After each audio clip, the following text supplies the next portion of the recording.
A paz seja convosco. Louvo a Deus por sua vida, que junto comigo está louvando, adorando e bendizendo Deus por mais esse dia de vida. Agradecemos porque o Senhor nos concede o privilégio de vivermos debaixo do seu amor, da sua graça. Queremos pedir que Deus nesta manhã seja conosco, que o Senhor possa nos guiar, nos orientar e falar conosco. Oremos. Senhor, em nome de Jesus, queremos glorificar o Teu nome, agradecer pelo Teu amor e a Tua graça, pelo Teu cuidado, agradecer porque o Senhor é bom e a Sua misericórdia dura para sempre. Queremos consagrar esse tempo ao Senhor, pedindo a Ti que o Senhor fale conosco, nos dê direção para as nossas vidas e que nós possamos Te conhecer mais. Oramos em nome de Jesus. Amém.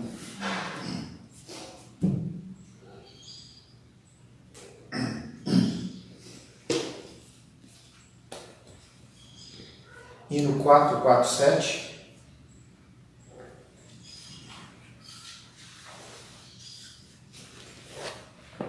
Ou melhor, 472.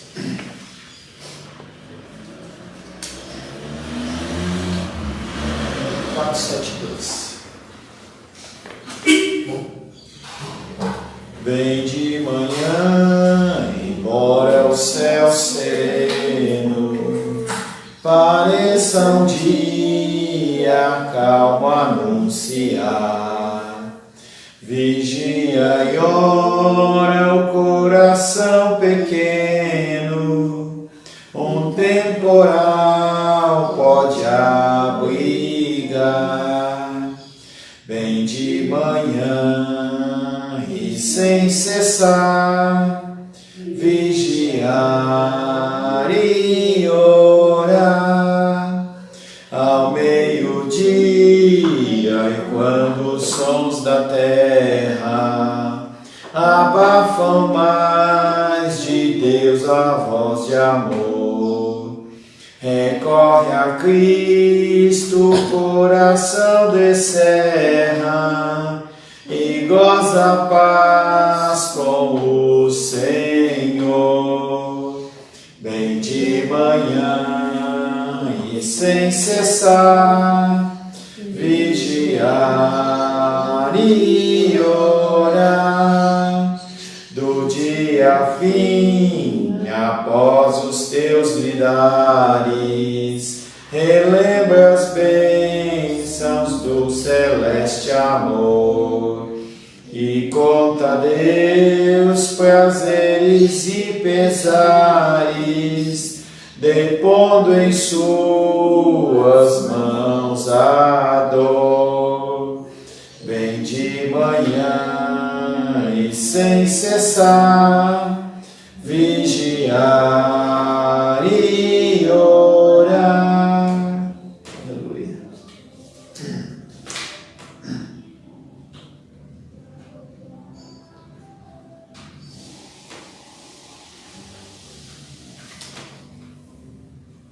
Quatro, dois, sete.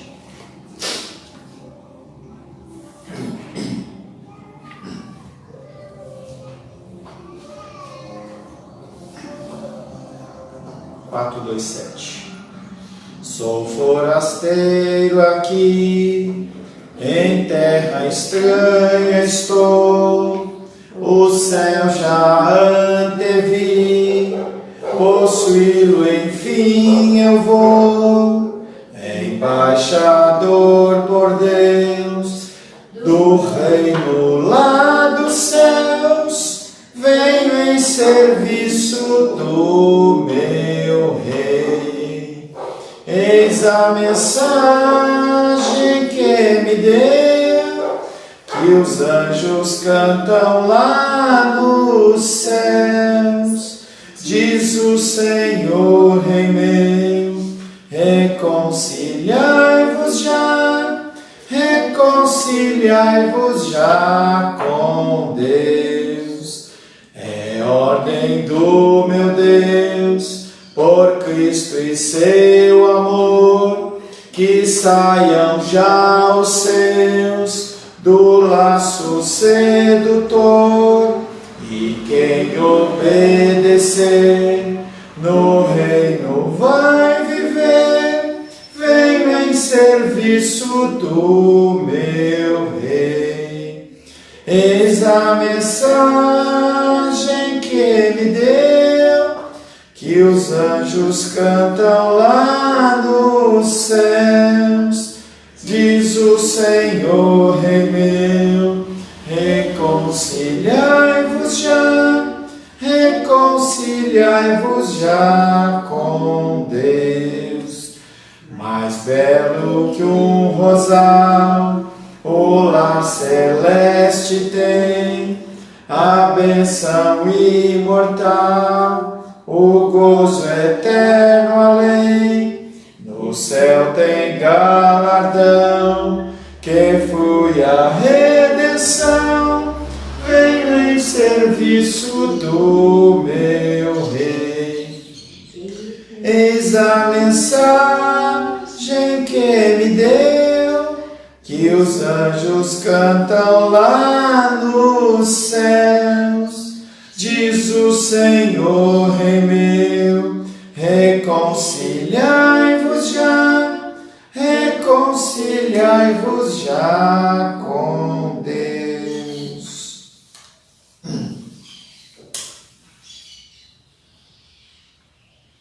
296.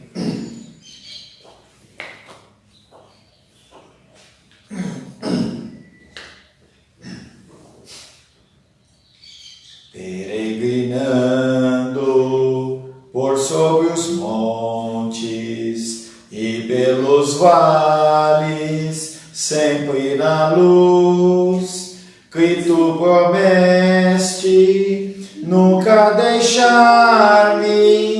Eis-me convosco, disse Jesus. Brilho celeste,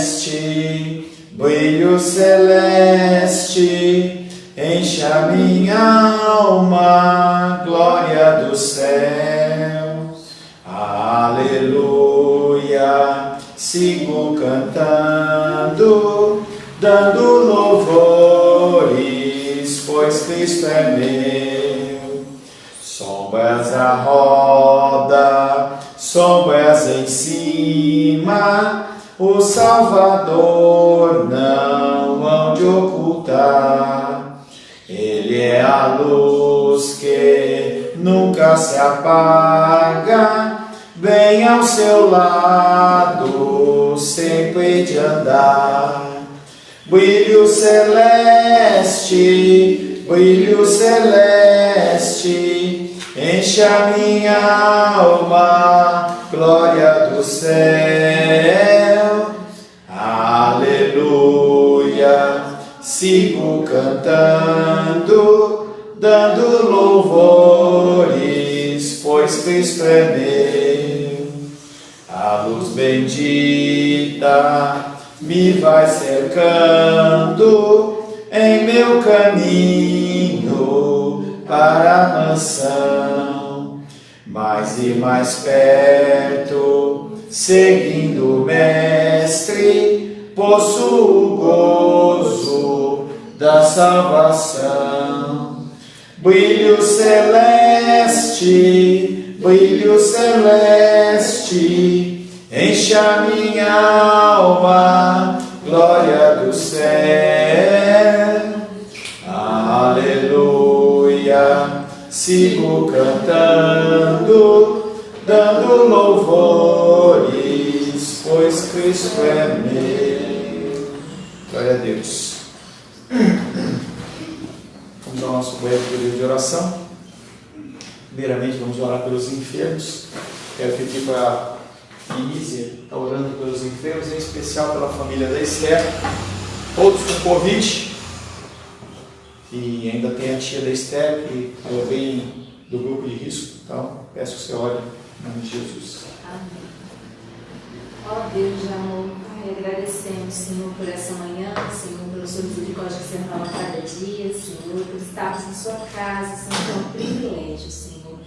Deus, colocamos, Deus, os enfermos, Senhor, nas tuas mãos. Oh, Deus, olha com os teus olhos de misericórdia. Colocamos os enfermos dessa casa, a Esther, a família dela, a tia dela. E, Senhor, cada enfermo dessa casa, o Senhor conhece, Senhor. E repousa os teus olhos, Deus, sobre as pessoas adoentadas em hospitais, em casas, pessoas com doenças temporárias ou doenças já que realmente tem que cuidar. Oh, meu Deus, tem misericórdia dos enfermos e também dê graça e força, Senhor, para as pessoas que cuidam delas, meu Pai.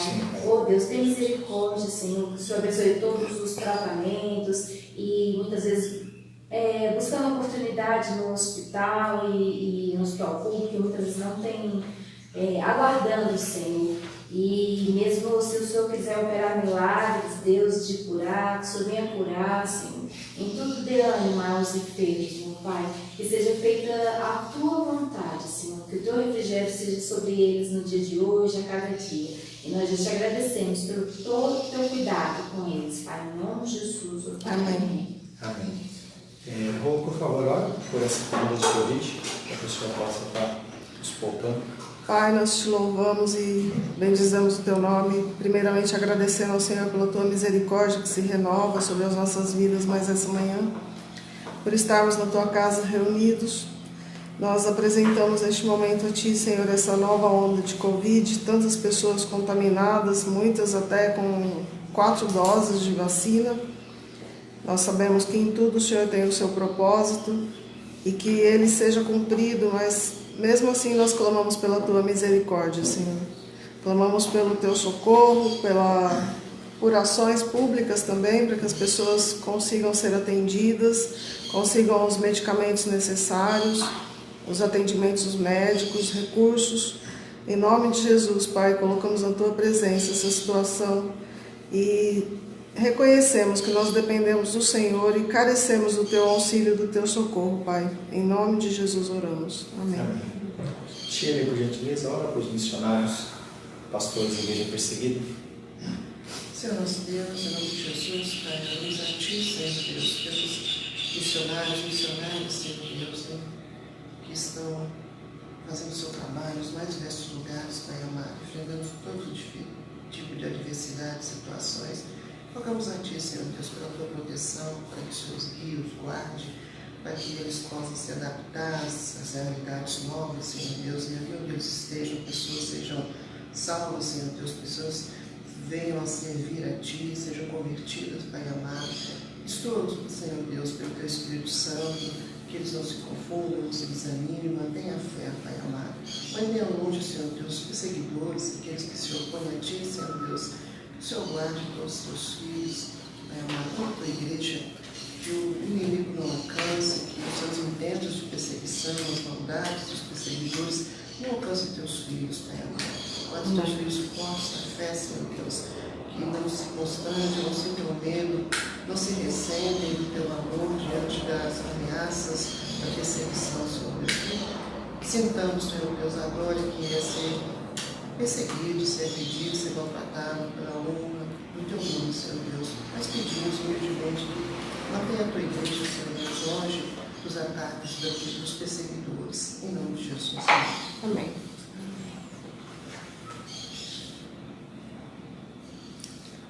Mais uma vez, quero saudar a todos com a paz do Senhor.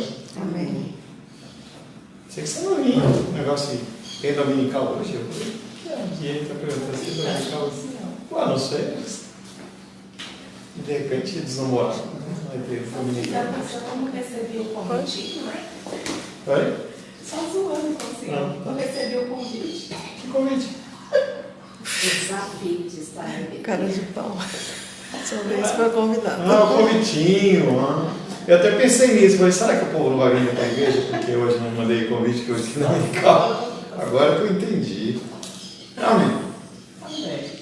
Paz do Senhor, queremos louvar a Deus por mais esse dia, por mais essa oportunidade de estarmos na casa do Senhor, conhecendo um pouco mais dele. Estamos meditando dentro da teologia da alegria, subtítulo Deus tem prazer na sua glória. Temos falado muitas vezes da dificuldade que nós temos de olharmos para Deus como um Deus que Sente. Não é sentimentaloide, não fica chorando pelos campos, mas ele é um Deus, eu creio que ele é um Deus com sentimentos, ele é um Deus alienado, um Deus que não tem nenhum tipo de sentado, está lá, parece que fica aquela estátua de cera, né, sentada no alto, subindo no trono, e ele não pode nem dar um sorriso, não pode fazer nada, apesar que ele é espírito, não sei como funciona muito bem isso, mas Deus tem prazer na sua glória, e na semana passada nós falamos algumas coisas, vamos fazer uma breve revisão, como sempre fazemos, e nós aí usamos aquela frase do autor, né, que eu achei, estamos no vale, diante de uma montanha alta, é bem isso, a gente tem que entender que o conhecimento de Deus é como se nós estivéssemos escalando uma grande montanha, em que nós conseguimos apenas olhar aquela grandeza, e quando nós nos referimos a Deus, essa ilustração ela fica até meio confusa, né? Porque nosso Deus ele não é mensurável como uma montanha. Mas as Escrituras, as Escrituras nos dão vislumbres da glória de Deus, e elas nos ensinam que o Filho de Deus também é Deus.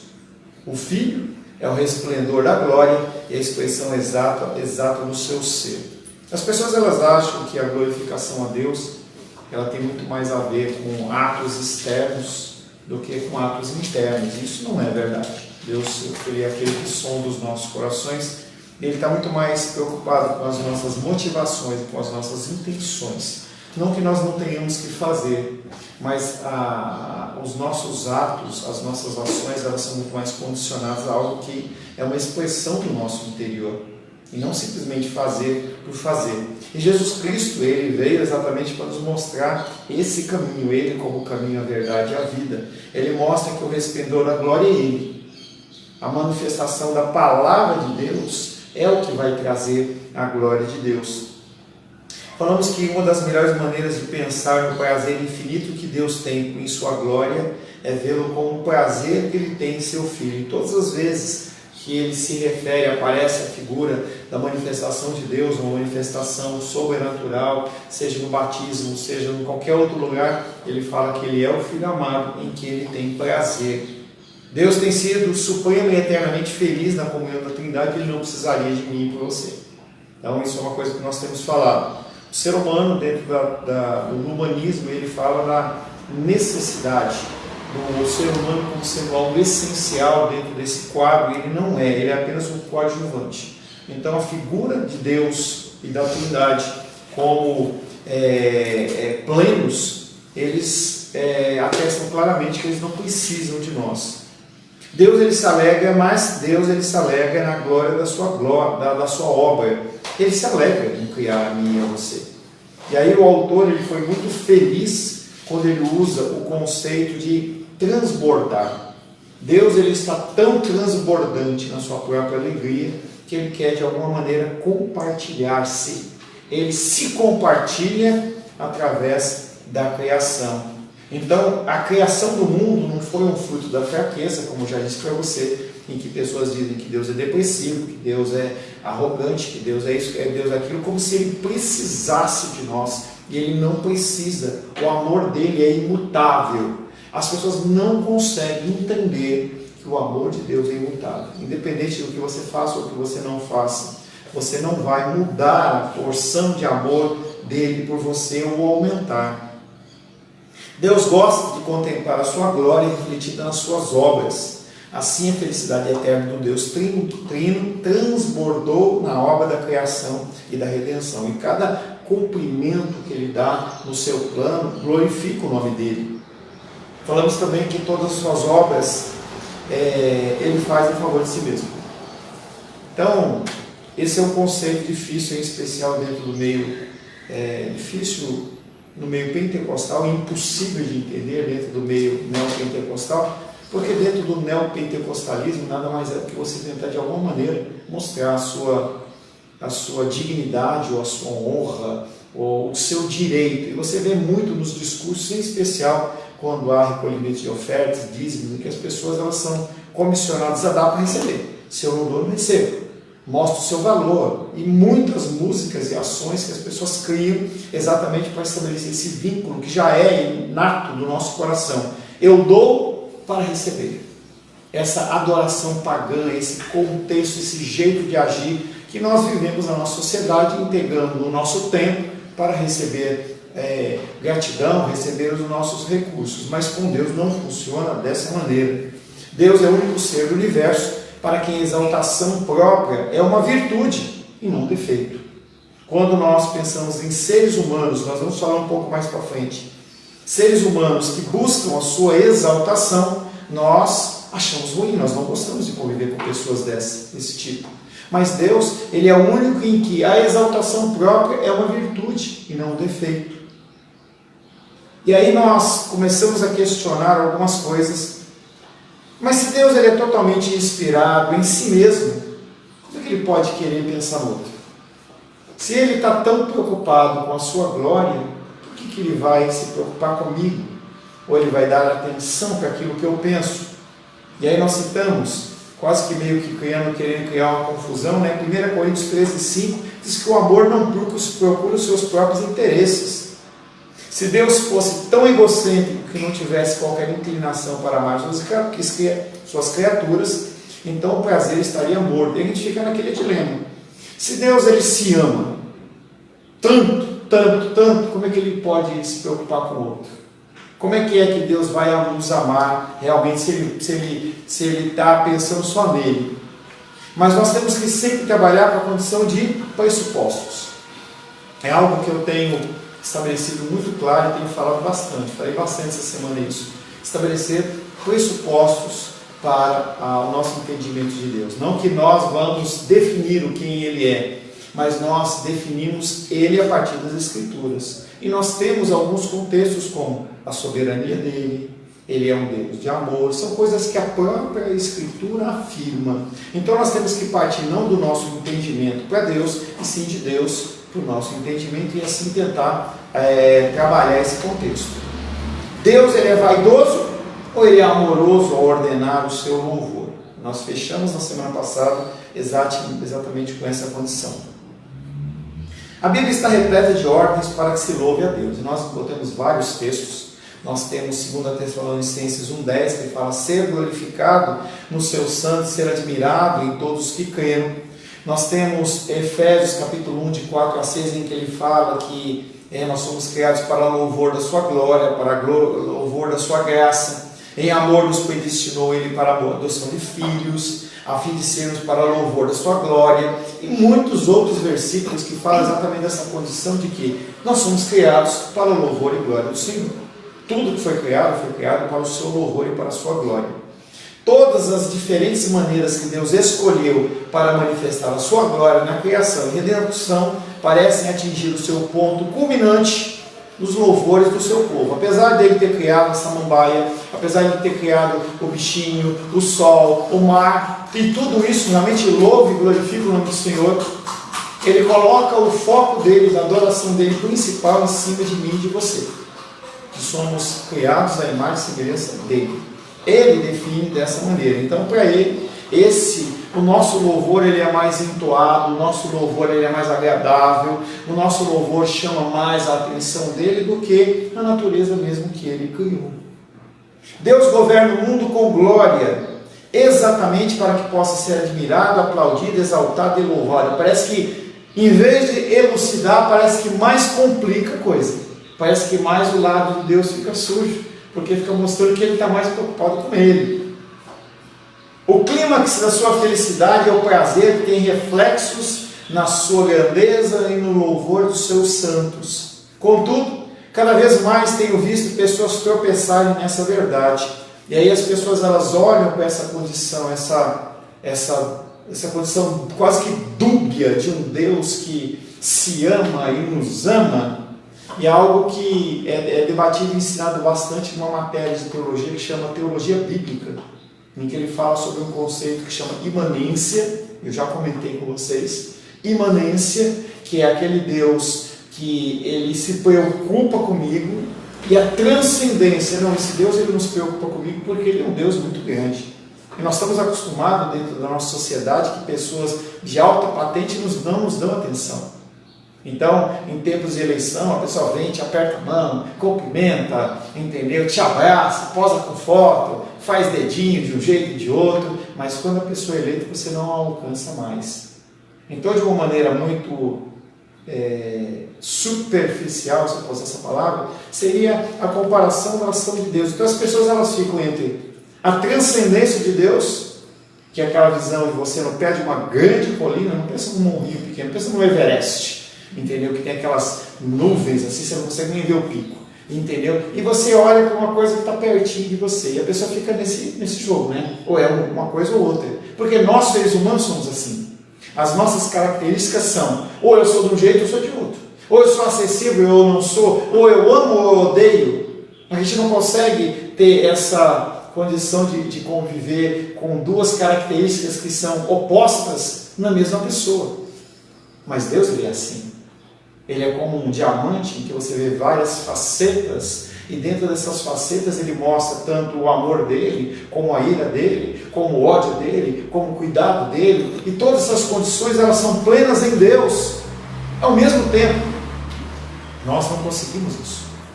Nós não somos seres assim. Deus governa o mundo com glória exatamente para que possa ser admirado, aplaudido, exaltado e louvado. O clímax da sua felicidade é o prazer que ele tem nos reflexos de si mesmo, através dos louvores dos seus santos. Quando você acorda e você saúda, né? O seu... Saúda. Não pode ser salda, não. Salda é feio. Saúda, você saúda o seu Deus. Eu já brinquei com você, eu estava dando aula na semana passada com uma turma bem diferente, entendeu? Haviam psicólogos, haviam pessoas de batalha espiritual, haviam novos convertidos, havia de tudo ali, né? E aí eu tive que buscar muita sabedoria de Deus para não ofender ninguém, né? Ainda mais em dias que nós trabalhamos com transmissão na internet, qualquer coisa que você fale errada é digno de um processo. Estava vendo lá que não sei quem lá da Lagoinha lá fez um comentário infeliz lá da cultura afro, que nós podemos citar, mas nós não podemos diminuir ou escrachar, né? E aí ele falou um negócio lá, que eu nem vou repetir, entendeu? E aí as pessoas já estão processando ele, né? E ele foi agressivo na exposição dele, e a gente tem que entender que, em especial num culto como esse, em que a pessoa ela pode recortar uma fala sua e postar na internet, é uma coisa complicada. E aí eu fui muito manso no meu falar, e as pessoas gostaram bastante. Mas aí eu citei um pastor, que é o Benihim, né? Acho que eu comentei com vocês semana passada. E aí esse pastor Benihim, ele tem um livro dele que é o clássico, né? E é neopentecostal, pelas ideias que ele vendia, né? Mudou, parece.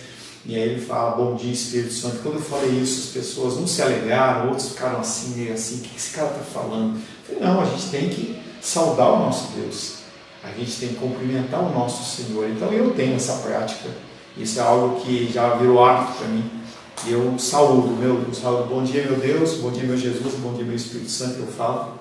Muita alegria no coração por mais esse dia de vida. E quando nós fazemos coisas como essas, ou semelhantes a essas, nós glorificamos a Deus.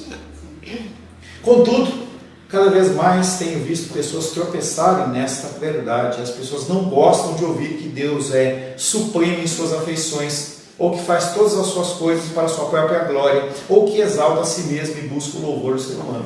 Os homens não gostam de ouvir isso. Eles não gostam de ouvir que nós temos um Senhor. As pessoas gostam de ouvir que tem um Salvador. Aí você coloca o Senhor pequenininho e o Salvador grandão. Eu quero alguém que me salve. Nós já falamos nesse contexto. A pessoa, ela é como se ela estivesse andando, entrando num mar, sem saber nadar. E aí ela vai pulando as ondinhas e olha, está vendo o salva-vidas. Então, olha, tipo, quando eu precisar de você, você pula e me salva. Mas eu vou continuar vivendo a minha vida. Mas por que as pessoas elas se incomodam tanto? Pelo menos duas razões. O autor do livro ele pontua dizendo, primeiro, que nós não gostamos de pessoas assim. Se você vê uma pessoa falando de si, da sua glória, você vai se sentir incomodado. Talvez por inveja, talvez por identificar nessa pessoa um tipo de soberba. Não é legal você conversar com pessoas que gostam de ficar se exaltando a si mesmo. E a segunda coisa para nós cristãos é que a Bíblia fala, não seja assim. Ele fala que ele dá entendimento para os simples, não para aqueles que dizem que sabem tudo. Quando a gente vê aquela figura do fariseu e o publicano, um dentro do templo e outro na porta do templo, e aquele fariseu olha, bate no peito e fala assim: eu jejuo 3 vezes por semana, eu faço isso, eu faço aquilo outro, eu não sou que nem esse publicano, pecador, miserável. E aquele homem olha e fala: Senhor, eu não sou digno nem de olhar para o Senhor, tem misericórdia de mim, eu sou pecador. Então, quando a gente vê a fala como essa, a gente olha para o fariseu e fala assim: miserável. Quando a gente vê as pessoas agindo de uma maneira grosseira, a gente se incomoda. Está errado ou não? Nos incomodamos ou nos incomodamos quando a pessoa mostra soberba? Quando incomodamos. Deus só se alegra se houver elogios de terceiros? Será que Deus está pautado apenas se houver elogios? Em primeiro lugar, não gostamos de pessoas que parecem inspirar-se em sua própria inteligência, sua força, habilidade, ou boa aparência, ou riqueza. As pessoas não gostam. Em qualquer área, campo de luta, quando a pessoa mostra soberba. Não gostamos de pessoas muito sábias que tentam exibir seu conhecimento especialista. Estava pegando o retorno de pessoas, né, que comentam das aulas. E aí eu dei uma aula lá em Fortaleza, há 2 meses atrás, 3 meses atrás, e aí as pessoas falam assim: pastor, posso falar com você? Eu falei: pode, porque eles sabem que eu sou o gestor da CEBI, né? Pastor, quero fazer uma reclamação. Pastor fulano de tal veio aqui, ele passou meia hora falando das credenciais dele, onde ele estudou, qual que era a eloquência dele, qual que era a capacidade. Pastor, a gente não está aqui para ficar ouvindo isso. E aí eu vou confessar para você, depois que ele ficou aquela meia hora, parecia que estava se exibindo, meu coração se fechou. E é assim que os seres humanos agem, tanto no sentido de expor a sua titularidade. Quando a gente vê aqueles cartazes, né, de evento, ao reverendo fulano, ou não sei quem ciclano, na porta da igreja, apóstolo pastor, assim, entendeu? Reverendo, apóstolo, bispo, saquei e tal. Parece que as pessoas elas estão querendo um reconhecimento, e muitas vezes estão. Isso é uma grande dificuldade que se tem dentro do pastorado, quando a pessoa é levada a pastor. Então ela já não é mais o irmão, ela é o pastor, ou um pastor. E a pessoa quer ser reconhecida, e muitas vezes as pessoas olham e falam: ô irmão, ô fulano, e a pessoa se incomoda: eu não sou mais o irmão, eu sou um pastor. E a pessoa quer algum reconhecimento. Não gostamos de homens de negócios que nos contam com que astúcia investiram o seu dinheiro e como se mantiveram na dianteira do mercado, entrando por baixo e saindo por cima. Não gostamos de crianças que ficam se vangloriando: o meu é maior, o meu é mais rápido, o meu é mais bonito. E a não ser que sejamos um deles, aí não tem problema. Se você é aquele que está falando, se você é aquele que está se exaltando, aí não tem problema. E isso é uma característica nossa. Enquanto nós estamos no topo da onda, está tudo certo. Mas se nós estamos por baixo, nós achamos ruim. Pastor, Claro que mas a titularidade de pastor, ela não é uma titularidade que dá um poder maior, um engrandecimento. Não é um título de enaltecimento, é sim um título de unidade. deveria ser. É o contrário do que as igrejas, entre aspas, como você colocou, pregam. Que você se torna maior, você busca algum degrau a mais no cristianismo, na fé, que você se torna um pastor. Fica hierarquizado, mas não é isso, pastor. Não deveria. A regra deveria ser essa, mas não é. As pessoas elas não gostam. Eu já citei para vocês. Quando eu mudei nos meus devocionais de servo do Deus Altíssimo para escravo do Deus Altíssimo, eu gerei tanto comentário. Eu participei de um comentáriozinho num grupo desses aí que eu dou aula, em que aí o pastor postou alguma coisa lá de alguma lambança que algum pastor reformado fez. Aí começaram uma discussão. E aí eu coloquei assim: mas nós temos que ver que nós somos os maiores pecadores. O pastor ficou invocado comigo. Não, pastor, não é bem assim. O Paulo estava usando uma figura de linguagem. Foi a figura de linguagem, né? O cara chega e fala que eu sou o pior dos apóstolos, eu não mereço nada, entendeu? E ele vem em todas as cartas paulinas exatamente se rebaixando. E aí cada vez mais a gente vê as pessoas buscando titularidades maiores, mesmo que elas não existam, para serem reconhecidos como pessoas superiores.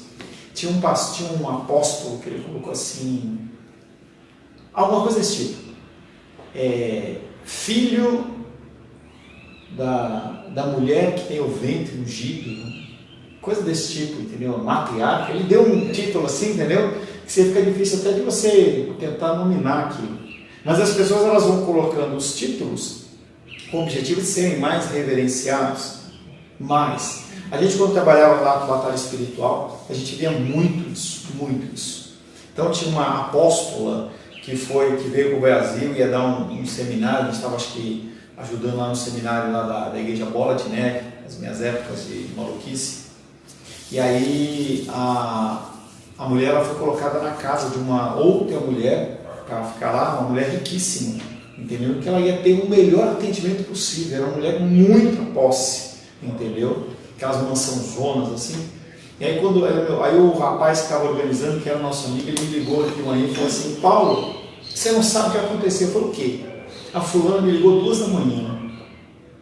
Eu falei: ligou, o que aconteceu? Ela falou assim: que se ela não fosse colocada num hotel de 5 estrelas, que é o lugar que ela tem direito, ela iria comprar uma passagem de volta para os pais dela lá, naquela manhã, e eles iam se virar com o ministério, com o seminário, porque ela tinha que ser reconhecida como apóstola. Então essa condição que você falou deveria ser: quanto mais você cresce, mais você diminui, mais você se encurva. Foi aquele exemplo que eu dei para vocês do Deão lá da faculdade de Harvard, da Universidade de Harvard. Mas as pessoas dentro do contexto secular não pensam assim. Não pensam assim. Pastor, porque não só os pastores, os missionários têm que estar à frente, mas até as próprias ovelhas nas igrejas em geral, a gente tem se esquecido daquele que Jesus fez, né? Lavou os pés dos discípulos e ele falou assim: sigam o meu exemplo. Então é isso assim, a liderança e as ovelhas ter esse entendimento que quem está à frente é para servir a igreja. E da mesma forma, a gente também, como ovelhas, servir ao próximo, quem está ao nosso lado. Então, é questão de serviço, mas essa questão da liderança tem isso, assim, que tem as igrejas se esquecido que quem está à frente está servindo a igreja, e da mesma forma, as ovelhas servindo, ajudando, auxiliando o pastor, os obreiros, e a gente tem esquecido disso que Jesus fez, lavou os pés e sigam o meu exemplo, é humildade, né? Homens e mulheres que se convertem não são convertidos. Quando a gente trabalha com batalha espiritual, e eu vi aquilo ali como uma forma de ajudar as pessoas, eu lembro de ter recebido uma direção de Deus clara: os doentes não estão fora da igreja, os doentes estão dentro da igreja, os que estão fora estão mortos não reagem, os de dentro que tem que ser cuidados. E aí a gente vê isso, pessoas estão na igreja e não são convertidas. Eu lembro de uma oração de um apóstolo lá, ele falava assim: homens de mãos vazias. Isso gravou na minha mente. Pessoas que nunca foram elevadas ao ministério, ou nunca se converteram ao ministério, mas não são convertidos de mudança, ou são plenos do Senhor, realmente são, mas a grande maioria E aí, por que? De onde eu tirei isso? Porque eu já comentei com vocês que há uns 2 anos atrás foi feito um censo em igrejas no estado de São Paulo, em que eles visitaram igrejas batistas, metodistas, assembleia, independentes como a nossa, e eles fizeram apanhados dos sermões, e os caras chegaram à conclusão de 85% das pregações são heresia. Se você come comida podre, você é doente. Ou seja, a pessoa que está absorvendo aquilo, não tem como ela continuar sã. Não tem como.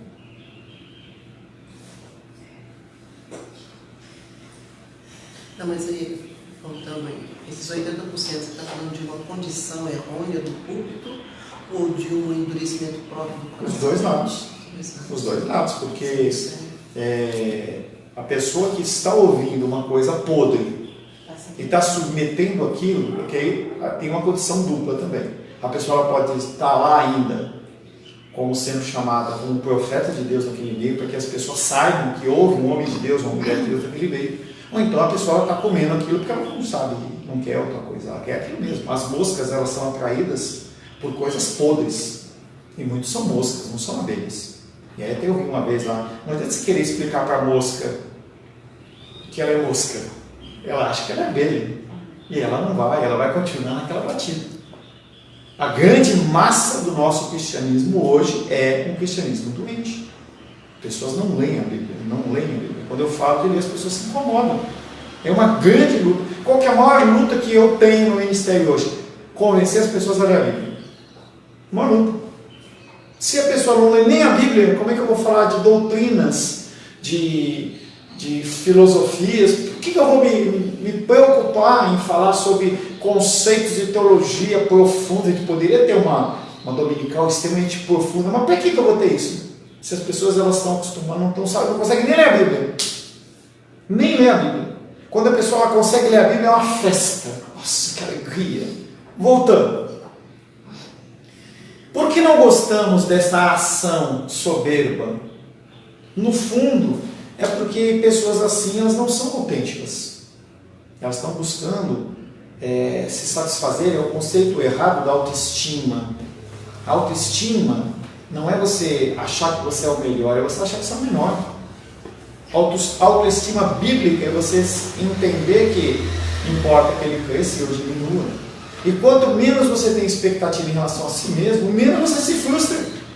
O problema é que as pessoas nos dias de hoje, elas estão com uma expectativa muito grande. E quando não está? Não, mas é assim, é daquele jeito. Agora com essa moda, digamos assim, do culto online, pessoas, não, a minha igreja cresceu 15 mil pessoas na pandemia. Seguidores, marketing, técnicas, propagandas, mídia, você está alcançando também. Mas será que essa pessoa que só assiste culto dentro da casa dela, ela está realmente mudando? Será? Elas não vivem da alegria que vem de alcançar o que valorizam por si mesmas. Em vez disso, vivem do elogio dos outros. Elas têm um olho em sua ação e outro nos seus espectadores. Mídias sociais. E o ser humano está entrando cada vez mais em depressão, porque o ser humano, eu estava vendo um documentário que eu já falei para vocês, o Dilema das Redes, muito bom, em que as pessoas não estão preparadas para receberem uma rejeição, mesmo um dedinho para baixo lá, de 1.000 pessoas, 2.000, 5.000, 1 milhão de pessoas. Imagina 1 milhão de pessoas dizendo que odeiam você. Nós não estamos preparados para esse tipo de coisa. Nós simplesmente não admiramos pessoas que agem dessa maneira. Admiramos pessoas suficientemente seguras, serenas, que não precisam escorar em suas fraquezas e compensar suas deficiências tentando receber elogios. É lógico então que qualquer ensino que coloque Deus na categoria de satisfação e elogios é inaceitável para os cristãos, porque eu acho que é ruim. Mas é engraçado que do mesmo jeito que eu acho que é ruim, eu busco isso. Eu quero a aceitação das pessoas.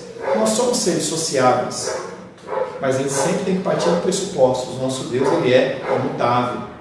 Nós temos que sempre dividir, separar a condição de quem é que nós somos, uma qualidade ou virtude que nós temos e uma virtude que Deus tem. Não é a mesma essência, porque na verdade a condição do homem tem o elemento do pecado e Deus não tem.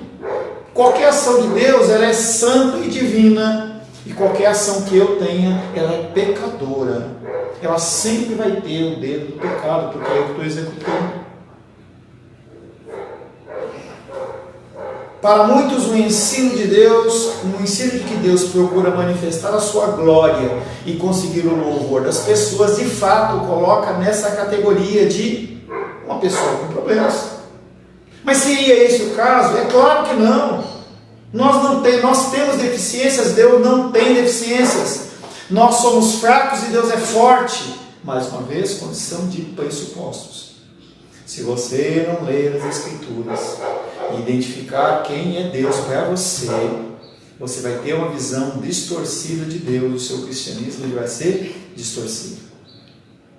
A única saída é ler a palavra de Deus. A única saída é ler a palavra de Deus, buscar de Deus uma instrução. Deus, fala comigo. É aquilo que eu falo, se prepara. Você vai ter um culto domingo à noite, se prepara, tem tempo de tranquilidade, tem tempo de lazer com a sua família, de tranquilidade. Mas é tranquilidade. Por isso que é difícil você ter um evento como aqueles retiros. Você pega a igreja e leva para um retiro. Aí de manhã tem uma palavra. Quando é à tarde está liberado. Piscina, futebol, vôlei, sol. Quando chega de noite, está todo mundo tudo assim, aquele negócio meio vermelhinho aqui assim. O cara não consegue enxergar nada. Como é que ele vai adorar a Deus? Não consegue. Ah, mas eu participei do retiro. O que você aprendeu? Ah, foi tão bom o futebol, a comida, a piada. Não, o social existe, mas não é o foco. Nós temos que aprender mais de Deus para saber quem é. E assim definir para mim. Eu tenho que definir para mim, você tem que definir para você. Eu não tenho como passar isso para você. É você que tem que definir. Não, meu Deus, Ele é soberano. Meu Deus, Ele cuida de mim. Não é só cantar a música, Deus cuida de mim. Quando você cantar aquela música, Deus cuida de mim, você tem que imaginar todas as vezes que Ele cuidou de você. E aí aquilo começa a ser enraizado no teu coração, fica sendo uma verdade. Quando a água bate em você, você fala, Deus cuida de mim. Deus é fiel. Deus, Ele é cuidadoso. É tão interessante esse crescimento e essa ação. Nós já estamos com... Tem 3 anos já a ação da titia? Quase 3. Nós estamos com uma ação lá da titia quando ela faleceu, que é do negócio de inventário, todo mundo faz, né? E aí, essa ação demorou 6 meses para o banco dar um retorno. Para ele falar assim, passar um extrato. Sabe aquilo que você entra no teu aplicativo e entra assim, digita conta, senha e compartilhar? Ele demorou 6 meses. E não tem nada mais para fazer? Quantas vezes eu ligo para você por semana para perguntar disso? Tranquilo. Eu sei que tem lá recurso meu recurso está lá, eu preciso, mas é muito tranquilo. Eu administro, eu tento fazer, tento resolver as coisas o melhor possível, mas é algo, uma paz que Deus, porque eu tenho certeza que se Deus está no controle, no momento certo Ele vai fazer aquilo. Ou para eu não fazer uma besteira, ou para não ocorrer alguma coisa, não sei. Ele é aquele que olha todo o quebra-cabeça. Por isso que você precisa definir na sua vida quem é Deus para você. Quem é Deus para você? Será que Deus é uma pessoa distante? Será que Ele é o salva-vidas? Será que é uma pessoa que está ali apenas para te satisfazer dos seus desejos e vontades? Estou tentando lembrar o nome do livro, lembro do título. Você é aquele que você adora. É. Esse livro eu não consegui ler, eu achei muito complicado. Até pensei em trazer para a igreja, mas eu não consegui entender aquele livro. É um livro muito técnico, entendeu? Aparece lá uma ovelha, um cara na capa, ele fala assim, você é semelhante, uma coisa desse tipo, você é semelhante àquilo que você adora. Você conseguiu ler esse livro? Todo não. Eu comecei, travei, fui, voltei, e eu não consegui. Qualquer hora eu vou conseguir ler esse livro, mas ainda não. Romanos 11:36.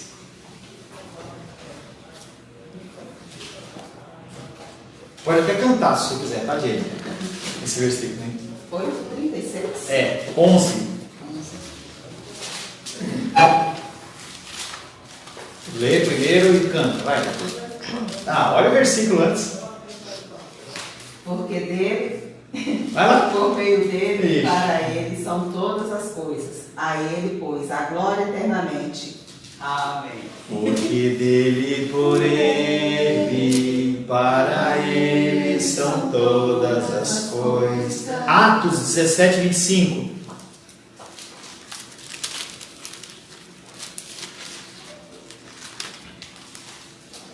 Atos quantos?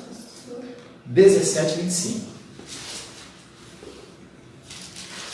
Nem é servido por mãos humanas, como se de alguma coisa precisasse, pois Ele mesmo é quem a todos dá vida, respiração e tudo mais. Ele não é servido por mãos humanas, ele não precisa. Quando Davi, eu estou lendo 2 Reis, eu já passei por isso, né, para essa passagem que eu vou falar. Aí ele fala assim, Davi querendo construir um templo para ele, e ele fala assim, eu desde a antiguidade nunca eu procurei um lugar para morar. Dei uma palhinha, entendeu? Lá no tabernáculo, mas eu não preciso disso. Mas vai, você quer criar? Beleza, vamos fazer o seguinte, sua mão é muito cheia de sangue, Davi. Você matou muito. Teu filho, a Salomão, ele vai construir um templo para mim. Eu gosto muito, aí você vê algumas passagens como de Isaías, mostrando a presença de Deus entrando no templo assim, e ele se encheu de fumaça. Nossa, deve ter sido uma coisa... As pessoas deviam estar lá dentro, eu fico imaginando essa cena, as pessoas dentro, né? Porque tinha um sacrifício, tinha tudo. E inaugurar a casa de Deus. E aí a hora que eles convidam Deus, cantam um hino, sei lá, a porta do templo começa a se encher, a fumaça, que nem aquela neblina, né? Vai entrando assim, as pessoas ficam meio assim. Aí eu estava vendo um filme com a Rosângela ontem, né? Que os caras invadiam a ponte lá, não sei das quantas, eles soltaram um gás lá, aí o vento mudou e jogou, o negócio foi fazendo assim, tampando, eles não viam ninguém. E eu fiquei imaginando aquela fumaça entrando e as pessoas, que legal, e aí começou a ficar, você não consegue respirar. E as pessoas saíram do templo e o templo ficou cheio da fumaça do Senhor. Ele não é servido por mãos humanas, como se de alguma coisa precisasse. Quando se vê a construção de altares, os altares no Antigo Testamento assim, não pode ser de pedra lavrada. Então quando montaram, eu também não sei como é que foi isso, né? Eles fizeram a preparação lá no negócio, mas quando eles trouxeram para montar as pedras lá no templo, eles encaixaram as pedras. Não sei como funciona isso, tá? Mas eles falam assim que não se ouvia o barulho de martelo, nem de nenhuma ferramenta dentro do templo. Estavam construindo. Era uma coisa meio de encaixe. Não me pergunte, porque eu não tenho noção do que é aquilo. Mas é o que a palavra de Deus diz. Não havia barulho de nenhum tipo de instrumento lá dentro. Não tinha isso. É um negócio tranquilo. Eles já traziam uma coisa meio que pronta, não sei dizer. Tudo que existe deve sua existência a Ele. Ninguém pode acrescentar qualquer coisa a Ele que já não esteja fluindo dele. Olha que frase legal. Tudo que existe deve sua existência a Ele. Ninguém pode acrescentar qualquer coisa a Ele que já não esteja fluindo dele.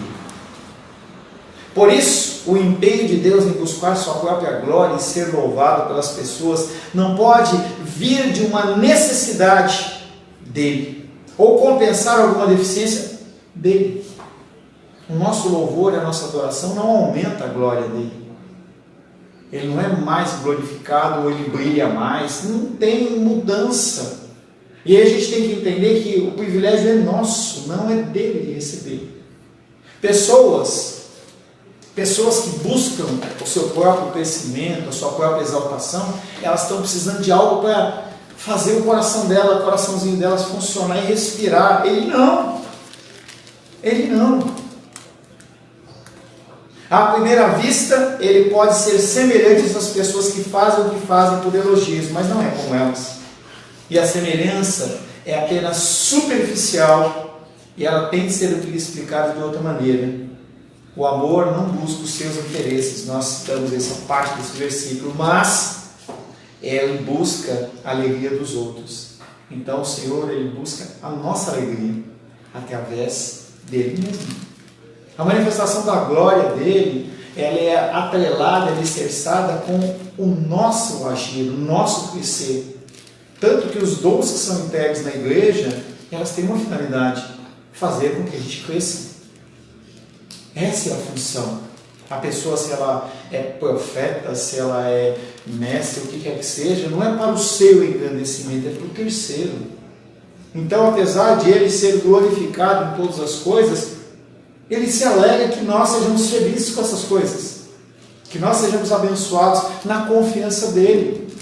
Quando a gente vê os relatos da igreja perseguida, a gente vê aqueles homens e mulheres que perdem tudo e se alegram em Deus. E aí eu falei para você que eu fiz revisão de um livro há uns meses atrás, um mês atrás mais ou menos, e aí o cara falando assim, essa cena foi muito marcante, o pai ser espancado à beira da morte, e aí ele não falava onde estavam os caras, a igreja. E aí o filho dele é trazido, filho de 12, 13 anos, 15 anos, E aquele rapaz começa a ser espancado, espancado, espancado, espancado, espancado, e o pai fala assim, não, eu não aguento mais ver meu filho sofrer assim. E o filho, antes de morrer, olha e fala, pai, não faça isso. Honra a Deus. Olha, de onde vem isso, né? Você acha que uma cena como essa não é uma cena que a pessoa está plena, ela está satisfeita em Deus, naquilo que está acontecendo? O amor não busca seus interesses a não ser pela alegria dos outros. As regras de humildade pertinentes à criatura não podem se aplicar igualmente ao Criador. Não queira aplicar as leis humanas a Deus, porque não vai encaixar essa equação. Ele é Deus, Ele é Criador e nós somos criatura. Nós somos pecadores e Ele não é pecador. A autonegação total seria uma idolatria em Deus se Ele se autonegasse. Se Ele não buscasse a sua plena glorificação, alguma coisa tinha de errado. Ao preservar a sua própria glória, Ele preserva a base da minha alegria e da sua alegria. O agir dele, apesar de não ser vinculado comigo, ele é aquela questão de transbordar. Então ele nos alcança através da manifestação da sua glória, e isso é amor. É eu agir em prol de você. Eu abro mão de mim por você, que é o princípio do casamento bíblico. É isso que eu falo com os jovens que eu começo a ministrar casamento. Se você está casando em prol de você, não case. Se você está achando que você vai casar para ser feliz, não case. Você tem que casar em prol do outro, em prol da satisfação do outro. E aí, a partir da satisfação da Rosângela, eu me alegro. A partir da Rosângela estar contente, eu me alegro. Não porque eu fui beneficiado, porque recebi alguma coisa em troca, mas porque o meu objetivo foi satisfazê-la. Sim?